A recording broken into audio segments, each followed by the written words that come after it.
바로 시작하겠습니다. 먼저 헤이렌베인과 알메러 시티의 경기를 분석해 보도록 하겠습니다. 네덜란드 1부 7위의 헤렌벤입니다. 홈에서의 헤렌벤은 점유율과 페이스를 잘 가져오는 편입니다. 물론 전반전에는 득점력을 잘 투사하지는 못하는 편이지만 지속적인 공격으로 소모전을 유도하고 후반에 몰아쳐서 승점을 가져오는 능력이 생각보다 뛰어난 편입니다. 생각보다 니콜라에스쿠나 사흐라위의 슈팅 능력과 이후 슈팅 생성 수치가 좋은 편이라서 몰아치는 상황에서의 능력은 기대해 볼 만한 요소가 있겠습니다. 결정자는 칼스바크, 보흐니 H 선수가 결정할 것으로 보입니다. 네덜란드 1부 13위의 알메러 시티입니다. 알메러 시티는 최근 나오고 있는 실점의 양과 타이밍이 좋지 못한 상황입니다. 후반에 골을 몰아서 내주고 있는 패턴인데 헤렌벤이 최근 승점을 따오고 있는 방법과 완벽하게 일치하는 상황이죠. 라인을 낮추고 플레이를 하면서 실점률을 줄이는 것으로 상승세를 타기도 했는데 헤렌벤은 자신들이 주도권을 잡으며 꽤 성적을 잘 내는 편이기도 합니다. 결정자는 마토이르 선수가 결정할 것으로 보입니다. 홈에서는 5할이 넘는 평균 점유율을 바탕으로 공격력을 잘 보여주는 편이고 특히 후반에 몰아치는 능력이 탁월한 편입니다. 최근 알메로가 실점하는 시점이 후반으로 페이스가 생각보다 떨어져 보이는 상태인데 헤렌벤이 승점을 따온 패턴을 그대로 반복할 가능성도 있습니다. 헤렌벤의 승리를 기대해보는 매치입니다. 다음은 다름슈타트와 쾰른의 경기를 분석해 보도록 하겠습니다. 독일 1부 15위의 다름슈타트입니다. 일단 상대가 완벽하게 밀어붙이는 상황에서는 약한 편입니다. 바이언, 라이프치히, 프라이부르크 상대로 아예 페이스를 잡지 못하고 위기 상황을 상당히 많이 허용하는 모습인데 쾰른이 아무리 올 시즌 페이스가 불안하다곤 하지만 바이언을 상대로도 뒤를 돌아보지 않고 압박을 세게 거는 팀이라 기본적으로는 쾰른과 만나면 실점의 빈도가 아주 높았습니다. 결정자는 마누, 토르시엘로, 혼비, 슈헨, 짐머맨 선수가 결정할 것으로 보입니다. 독일 1부 18위의 쾰른입니다. 쾰른이 지난 경기 바이온에게 지인했어도 희망적인 모습이 꽤 있었습니다. 후반전에 바이온의 간담을 서늘하게 만드는 장면도 꽤 있었고 압박으로 전반부터 호전적으로 나서는 패턴은 여전히 유지되는 중입니다. 물론 쾰른도 이 호전성 때문에 다른 슈타트의 특징인 역습에는 약한 편이긴 하지만 올 시즌 읽혀버린 크로스 위주 전술을 타개할 만한 면모 정도는 보여줄 수 있을지 모르겠습니다. 결정자는 케터바흐, 핑크그라페, 펜티케 선수가 결정할 것으로 보입니다. 일단 쾰른같이 뒤를 돌아보지 않고 압박하는 팀들에게 다름슈타트가 아주 약한 모습을 보였던 편이었습니다.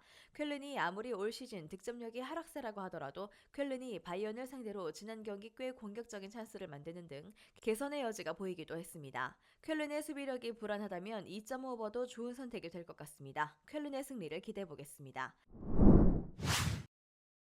다음은 몬차와 유벤투스의 경기를 분석해 보도록 하겠습니다. 이탈리아 1부 9위의 몬차입니다. 유벤투스를 꽤 잘 잡아내던 편이었습니다. 특히 중원의 힘에서 유벤투스를 꽤 압도하는 모습을 자주 보여주는 편이었는데 페시나를 필두로 압박을 세게 걸어버리면서 유벤투스의 중앙 빌드업을 상당히 잘 억제하는 것입니다. 다만 몬차도 중앙에서의 플레이보다는 유벤투스를 상대로는 측면으로 공이 돌면서 직선적으로 나가는 등 다득점을 노리기에는 어려운 모습을 보여준 편이죠.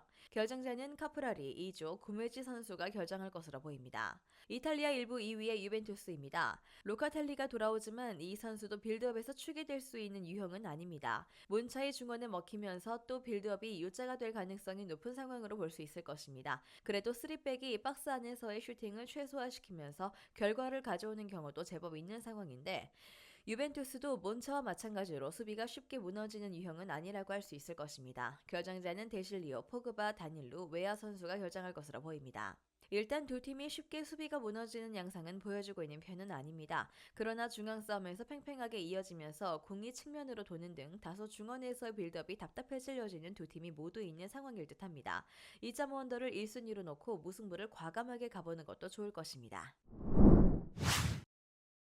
다음은 라스팔마스와 헤타페의 경기를 분석해 보도록 하겠습니다. 스페인 1부 11위의 라스팔마스입니다. 일단 지리적인 이득을 보는 홈에서는 강한 편입니다. 다만 헤타페가 라스팔마스 같이 중원의 점유율을 가지고 전진하는 팀들에게는 아주 인상적인 퍼포먼스를 보여줬다는 것을 감안해야 할 것입니다. 원정에서 헤타페가 리그 승리는 없지만 최근 5경기에서는 1승 3무로 패배가 없는 흐름이기도 합니다. 라스팔마스의 성향 때문에 다득점과 친하지 않다는 점도 꽤 아쉬운 점입니다. 결정자는 곤잘레스, 쿠벨로, 비에라, 레모스 선수가 결정할 것으로 보입니다.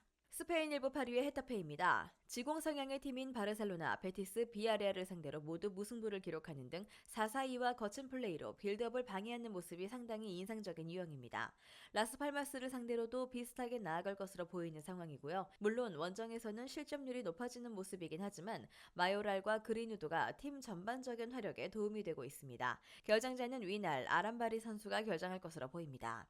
일단 라스팔마스 홈이긴 하지만 헤타페가 라스팔마스 같이 점유율을 잡고 전진하는 팀들을 사사이 두 줄 수비로 잘 상대하기는 했습니다. 물론 헤타페의 수비력이 원정에서는 아주 좋다고 보긴 어려워도 최근 5경기 원정 성적도 좋은 편이고 화력으로 이를 감싸는 모습도 보이는 상태입니다. 무승부도 나쁘지 않은 상황일 것입니다.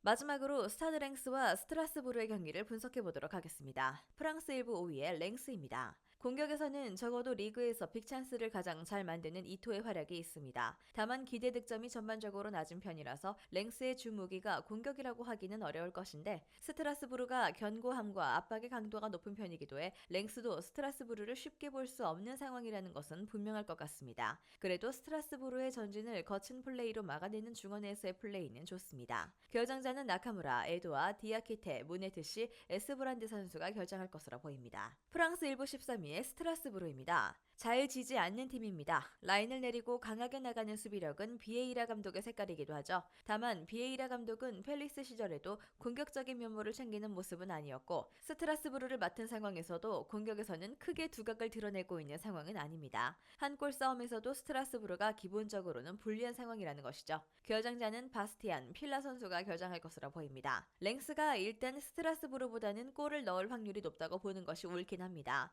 다만 스트라스부르의 견고함은 올 시즌 렌이나 마르세유에게도 통하는 상황이고 랭스의 주 무기가 화력이라고 볼 여지도 부족한 상황입니다. 2.5 언더를 픽하는 것이 가장 나을 수도 있을 것 같습니다. 영상에서 알려드리는 내용들은 모두 1차 분석 내용들이며 2차 분석과 최종 조합픽은 영상 하단 고정 댓글 링크로 문의 주시면 안내 도와드리도록 하겠습니다. 시청해주셔서 감사합니다. 아직도 혼자 분석하고 계신가요? 이슬TV 스포츠 정보방에서는 실시간 스포츠 커넥션을 통한 소통하는 관리 시스템으로 확실한 수익을 전해드리고 있습니다. 정보방 입장 조건은 없으며 일반인들은 쉽게 접할 수 없는 배당 흐름 분석, 모든 경기 라인업과 결장자, 마지막으로 분석 모델링을 통한 최종 조합픽까지 무료로 제공해드리고 있습니다. 물론 마음에 안 들면 둘러보시고 나가셔도 됩니다. 혼자 하면 단기간으로 수익을 볼 수도 있겠지만 함께 하면 장기간으로 꾸준한 수익이 가능합니다. 정보방 무료 참여하시고 꾸준한 수익을 원하시는 분들은 영상 고정 댓글 링크로 문의 주시면 안내 도와드리겠습니다. 늦지 않았습니다. 함께 합시다.